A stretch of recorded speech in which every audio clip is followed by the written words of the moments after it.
नमस्कार दोस्तों। आज की हमारी कहानी का शीर्षक है नौकर और पत्नी। एक गांव में रामलाल का परिवार रहता था। वह बहुत गरीब था और उसके परिवार में उसकी पत्नी और रामलाल दोनों खुशी खुशी रहते थे। रामलाल गांव में जमींदार ठाकुर के घर में नौकरी करता था। उसे जितना वेतन मिलता था वह उसी में खुश रहता था। हालांकि रामलाल बहुत चतुर था, पर वह थोड़े में ही खुश था। एक दिन वह सुबह सुबह काम के लिए जा रहा था। रास्ते में एक कुएं के पास रामलाल पहुंचा और एक पेड़ के पीछे छुप गया। रामलाल ने सोचा, जरा मैं भी तो देखूं यहाँ महिलाएं जो पानी भरने आती है आपस में क्या चर्चा करती है। अब रामलाल बड़े ध्यान से उन महिलाओं की बातें सुनने लगा। कोई महिला अपने पति की बुराई करती तो कोई अपने सास ससुर की, कोई अपने ननद देवर की। यह देख रामलाल बड़ा अचंभित हुआ। अब रामलाल मन ही मन बोला, छोड़ो इन महिलाओं की क्या बात सुननी, चलो मैं काम पर चलता हूँ। और वह अपने काम पर चला गया। एक दिन रामलाल को बहुत ही ज़रूरी काम से जल्दी जाना था, तो रामलाल ने अपनी पत्नी से कहा, सुनो प्रिय, मुझे सुबह जल्दी जाना है, मैं विश्राम करता हूँ। यह कहकर रामलाल सो गया। सुबह जल्दी उठकर रामलाल घर से निकल गया। अब रामलाल उसी कुएं के पास पेड़ के पीछे छिप गया।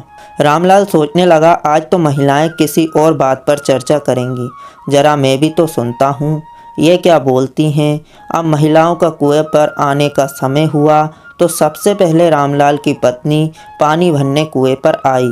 पत्नी के एक हाथ में घड़ा और दूसरे हाथ में पूरी खीर, हलवा और मिठाइयों से भरी थाली थी। रामलाल सोचने लगा, आखिर क्या कारण हो सकता है कि मेरी पत्नी कुएं पर यह सब खाने की सामग्री लेकर आई है। अब रामलाल की पत्नी कुएं की पूजा करने लगी। पूजा संपन्न होने के पश्चात रामलाल की पत्नी ने बोलना आरंभ किया, हे कुएं महाराज, मैं तुम्हें हलवा पूरी भोग चढ़ाऊंगी, आप मेरी मनोकामना पूर्ण करो, मेरा पति अंधा हो जाए। यह बात सुनकर रामलाल के पैरों के नीचे से जमीन ही खिसक गई। रामलाल को बड़ा दुख हुआ।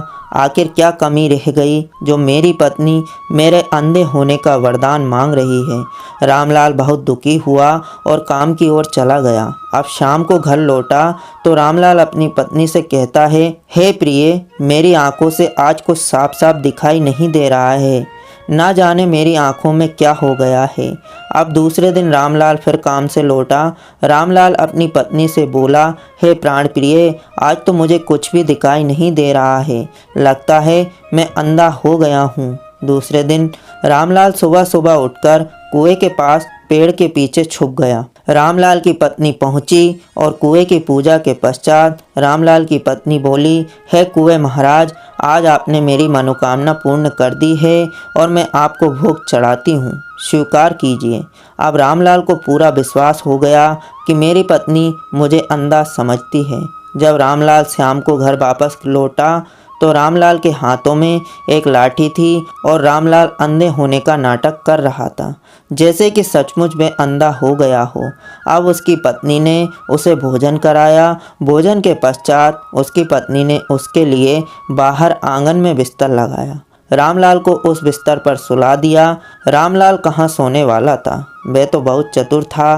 कुछ देर बाद बाहर से कोई आदमी आता हुआ दिखा।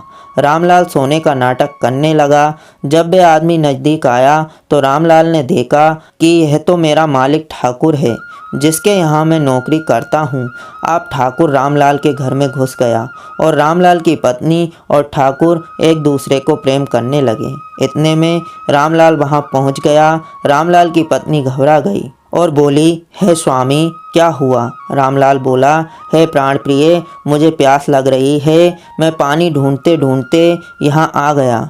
अब रामलाल की पत्नी को विश्वास हो गया कि रामलाल सचमुच अंधा हो गया है और उसे ठाकुर नजर नहीं आ रहा। इतने में रामलाल अपनी पत्नी के बिस्तर की ओर धीरे धीरे चलने लगा और बिस्तर में बैठ गया। बिस्तर में ठाकुर भी चादर ओढ़कर छुपने का प्रयास कर रहा था। इतने में रामलाल जानबूझकर ठाकुर के पैर पकड़ लेता है और कहता है, ये क्या प्रिय, 3 दिन पहले तुम्हारे पैरों में इतने बड़े बड़े बाल तो नहीं थे, ये अचानक कैसे आ गए। रामलाल की पत्नी घबरा गई क्योंकि वह तो बिस्तर से दूरी पर खड़ी थी।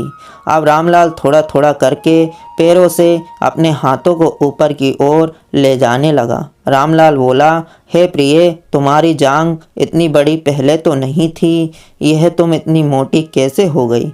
यह बात सुनकर ठाकुर की सांसें रुक गई। इतने में रामलाल ने कहा, सुनो प्रिय, मैं तुम्हारे मुंह को स्पर्श करना चाहता हूँ। फिर वह ठाकुर के मुंह को छूने लगा। फिर वह बोला, हे प्राण प्रिय, कैसी बीमारी हो गई है तुमको? तुम्हारी तो दाढ़ी के साथ साथ मूछें भी आ गई है। यह सुनकर ठाकुर की सांसें रुकने लगी। इतने में रामलाल बोला, हे प्राण प्रिय, ये तुम नहीं हो सकती हो, ये कोई अन्य पुरुष है, तुमने मेरे साथ विश्वासघात किया है। यह कहकर रामलाल ने उसी वक्त उन दोनों को मौत के घाट उतार दिया। अब ठाकुर और पत्नी के शव को देखकर रामलाल सोचने लगा, अब तो मैं फंस जाऊंगा, अब मैं क्या करूं? तभी रामलाल की चतुर बुद्धि में एक विचार आया और रामलाल ने अपनी पत्नी को उठाया और खेतों के बीच में लकड़ी के सहारे खड़ा कर दिया। कुछ ही दूरी पर जाकर गीदड़ के स्वर में चिल्लाने लगा।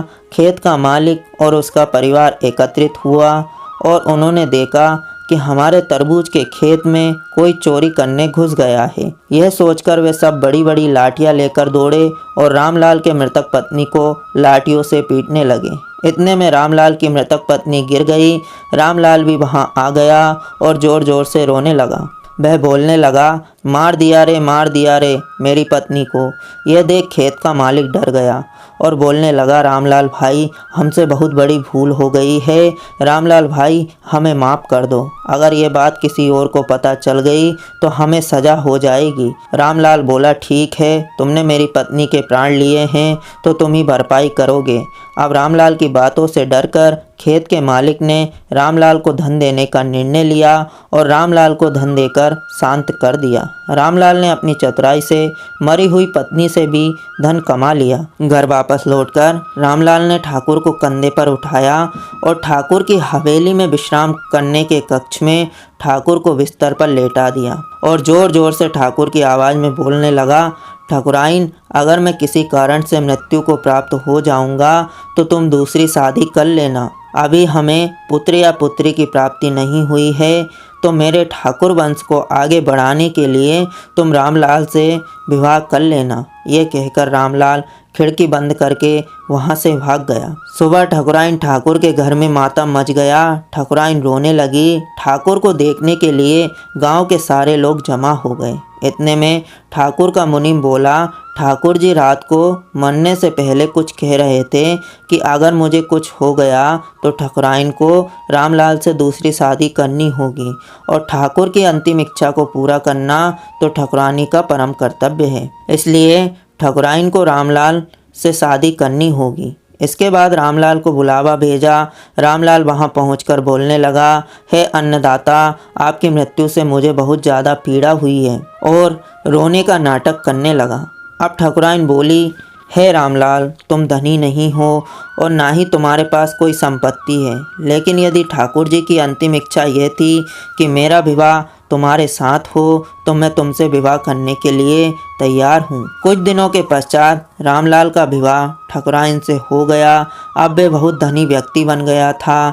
हवेली, घर, जमीन, दौलत सब रामलाल के पास थे और रामलाल सुखी जीवन जीने लगा। इस कहानी से हमें ये बात समझ में आती है कि रामलाल के जीवन में चाहे जितनी भी बुरी परिस्थिति या कठिनाइयाँ आई, उसने डटकर उनका सामना किया और अपनी बुद्धिमानी का अच्छे से प्रयोग किया। वह हर कठिनाई से उबरकर एक सुंदर भविष्य बनाने में कामयाब हुआ।